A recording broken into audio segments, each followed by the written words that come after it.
But when he touches it, Sterling's in an offside position and clearly impedes the goalkeeper. I do know it was a pretty impressive first half. I guess then the first 45 seconds of the second half make it pretty difficult to take. Not really. I mean, I thought we knew what we would expect here coming to Manchester City. Top team with top players, and we had to have an awful lot of tactical discipline, defensive work rate, and I thought we did that very well in the first half. Although even then they've still created chances. Silva's put one wide. Sterling gets in behind a couple of times, but I thought we also showed enterprise when we won the ball back. I thought our attacking transitions, allowed us to get on the front foot at times, and goalkeepers made a good save from John McGinn as well. So we were the happier team to go in at 0-0, and I wanted more of the same, and unfortunately 46 seconds in and the good work's gone, so to speak. And we see Manchester City for the intricate passing movements and the patterns, and sit back and applaud the goals. This one was a 70-yard punt from the goalkeeper, and defensively we didn't deal with it well enough. Tyrone should have headed it clear, but if he didn't, then Bjorn and Fred should have been in better defensive positions to deal with it. And if you give top players like Sterling opportunities like that, then you'll get punished. What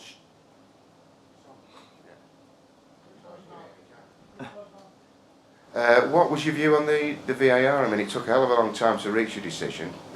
Well, there's a few. Still not certain whether he touched it, whether he was off or not.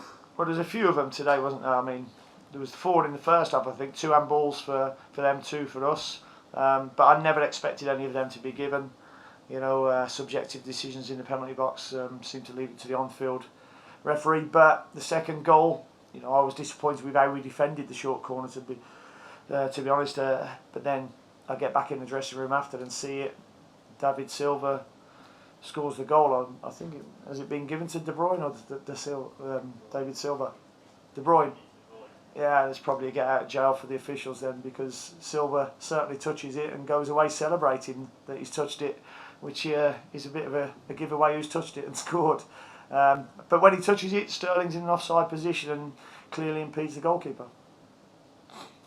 Hi, Dean. Hi. How's Jack? Is he took a knock coming off today? Yeah, to be honest, I wanted to get him off just before that. He was obviously on a caution, and I just thought last 10 minutes get him off, and then he's just got a whack on the calf, so too early to see. We'll wait on Monday. What's your assessment on Jack today? Yeah, he done well. I mean, he carried the ball to them, showed some really good bits of play defensively as well as offensively. Probably got frustrated a little bit when we was two goals down, like a few of them did. And the hardest part to have in a game is emotional control when we've made a couple of mistakes and probably for 5 minutes wanted to get on the ball a little bit too much. But all in all, decent performance again. Dean, your first time up against Manchester City, what did you learn about your team today? I've learned that we can handle the pressure, the situation. But there's got to be concentration all the time, and there's also lessons to learn from them, the way they play. I mean, as a team, the shift that they get when you're on the ball is excellent. They show great compactness, and just a great understanding of where the balls are going to go. They pick up a lot of second balls that probably goes unnoticed because of all their intricate play. But the way they use the space in behind you is probably one of the best things. Sterling, for me, is pretty much unplayable at the moment. So is his form, and he makes great runs in behind. And he not only goes in behind, he can check at full pelt as well and give you lots of problems. Dean, in general, is there a reason why you're conceding more goals in the second half compared to first half? The only reason today is because the opposition, I suppose, and the fact that we've made mistakes, but I've not really looked at that. There's certainly nothing to do with fitness or tiredness. You're coming up against top teams and you've got to concentrate.